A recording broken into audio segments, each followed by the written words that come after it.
अगर supreme court के दखल के बाद ही खाली एफआईआर लॉज हो गया, उसके बाद तो कार्रवाई कोई नहीं हुई। और बीजेपी वालों को इलेक्शन लड़ना तो दूर, अपने आप को बचाना मुश्किल हो जाएगा। जब अपराधी जब इस देश में शासन करेगा तो जो बोलेगा वो इसी पर कार्रवाई होगी।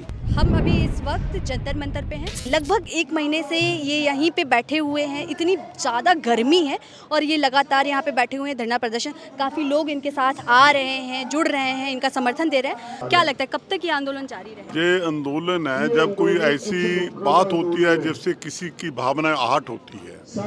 जो 1 महीना पहले ये शुरू हुआ तो सरकार को उदो ही उस वक्त ही इसका संज्ञान लेना चाहिए था।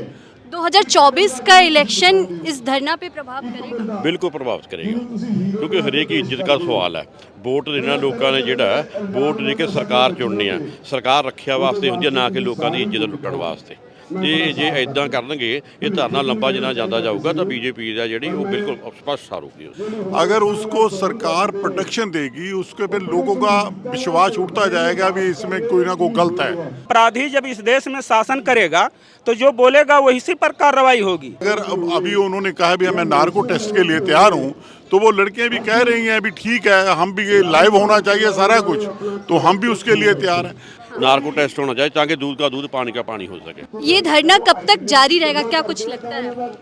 जब तक साडियां बेटियां नूं इंसाफ नहीं मिलता उदों तक ये धरना लगातार जारी रहेगा। इंसाफ की बात कह रहे हैं आप, तो कार्रवाई हो रही है, बोला गया है SIT गठित हो गई है दिल्ली पुलिस के द्वारा, तो काम तो चल रहा है। देखो SIT ਤੇ ਸਾਨੂੰ ਕੋਈ ਬਹੁਤਾ ਵਿਸ਼ਵਾਸ ਨਹੀਂ ਹੈ, ਕਿਉਂਕਿ ਜਦੋਂ ਸੁਪਰੀਮ ਕੋਰਟ ਦੇ ਦੇਸ਼ਾਂ ਦੇ ਪਰਚਾ ਦਰਜ ਹੋ ਚੁੱਕਾ ਤਾਂ तुरंत ਦੀ गिरफ्तारी होनी चाहिए है। सरकार वास्तव में ईमानदार है तो ईमानदारी की हैसियत से भारत के संविधान में जो चीज़ लिखा हुआ है उस संविधान के हिसाब से ब्रजभूषण सिंह को पहले नंबर जेल जाना चाहिए। अगर सुप्रीम कोर्ट के दखल के बाद ही खाली एफआईआर लॉज हो गया, उसके बाद तो कार्रवाई कोई नहीं हुई। अभी ये जो धरना हो रहा है उसको मीडिया कवरेज नहीं कर रही है, उस तरीके से नहीं दिखा रही है। देखिए, सोशल मीडिया पूरा काम कर रही है। अगर सोशल मीडिया काम न करती तो गोरखपुर के करीब से हम यहाँ ना पहुँचते। हमको पता ही नहीं चलता कि दिल्ली में क्या हो रहा है, लेकिन सोशल मीडिया का बहुत बड़ा योगदान है। यहाँ यह है कि जो कुछ चैनलों के लोग हैं वो अंधभक्त जरूर बन गए हैं। कौन लड़की चाहेगी भी ये सारे हिंदुस्तान में सारे वर्ल्ड में हमारी बदनामी हो? ये वो लड़के कि इन्होंने सारे देश का नाम रोशन किया। ये इज्जत का सवाल है, ये कोई बिजनेस की या किसी और जॉब की का धरना नहीं है। फिर यही पीएम है उनको बुलाकर BBIP ट्रीटमेंट दे रहे हैं, अभी वही इग्नोर कर रहे हैं। मोदी साहब ने घर में नूह ले आए नहीं, लड़की भी आई नहीं। उनको पता ही नहीं है भी कबीलदारी क्या होती है, एक लड़की की इज्जत क्या होती है। अगर नार्को टेस्ट होने के बाद अपराधी होने पर जब अगर जेल जाना है तो ऐसे लोगों के लिए पूरे देश के जो नागरिक हैं, कहीं भी माइनर सेक्सुअल हरासमेंट की अगर FIR कोई महिला कराती है, कोई बेटी कराती है, तो सारे लोगों को नार्को टेस्ट होने के बाद गिरफ्तारी होना चाहिए। लेकिन ऐसा तो नहीं है। ये अलग दो कानून कैसे हो रहा है? जो इनके खिलाफ कोई बात करता है उसको ये खालिस्तानी बताने लगते हैं। और जो ये अहदे पर अभी ब्रिजभूषण है, पहले तो अपने अहदों से इसको बर्ताव करना चाहिए।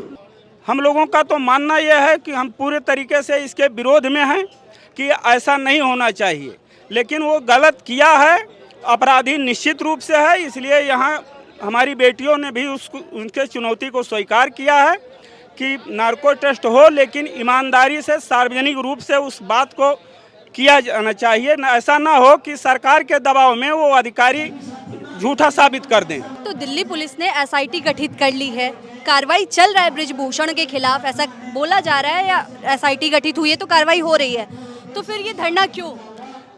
देखिए, क्या सारे देश के लोगों में जितने FIR दिल्ली में हुए हैं सबका ऐसे होता है, कार्रवाई चलती है। पहले नंबर अगर माइनर सेक्सुअल है, वास्तव में FIR दर्ज है, तो पास्को धारा के अंतर्गत उस व्यक्ति को जेल में जाना चाहिए। जेल में जाने के बाद जो भी जांच पड़ताल करना हो, सफाई देना हो, मजिस्ट्रेट के सामने देना चाहिए। अगर ऐसा नहीं है हो रहा है तो इस देश का कानून वास्तव में गर्त में जा रहा है और इसके जिम्मेदार भारत का हर एक नागरिक है, अगर इस तरीके से है, पूरी मीडिया है, मीडिया में ऐसा प्रोटेस्ट होना चाहिए कि वो अपराधी निश्चित रूप से है, या तो कानून बना दिया जाए कि नार्को टेस्ट के बाद ही किसी की गिरफ्तारी होगी। बीजेपी वालों को इलेक्शन लड़ना तो दूर, अपने आप को बचाना मुश्किल हो जाएगा। जनता जनार्दन बहुत बड़ी होती है, कोई लीडर, कोई ऑफिस, किसी पॉलिटिकल ऑफिस, वो जनता उससे बड़ी होती है। सोशल मीडिया के द्वारा पूरे देश में अंतर्राष्ट्रीय स्तर तक ये पहुंच चुका है। अब ये रुकने वाला नहीं है, जब तक न्याय नहीं मिलेगा तब तक चलेगा। तो आपने सुना, खिलाड़ियों के समर्थन में जो लोग आए हुए थे उनका कहना है कि अगर बृजभूषण कह दिए हैं नार्को टेस्ट के लिए, तो खिलाड़ियों का भी कहना है कि वो भी नार्को टेस्ट के लिए तैयार हैं। अब आगे क्या कुछ होता है ये देखना होगा। फिलहाल इस खबर में इतना ही। कैमरा पर्सन सुमित के साथ मैं निकिता, मॉलिटिक्स।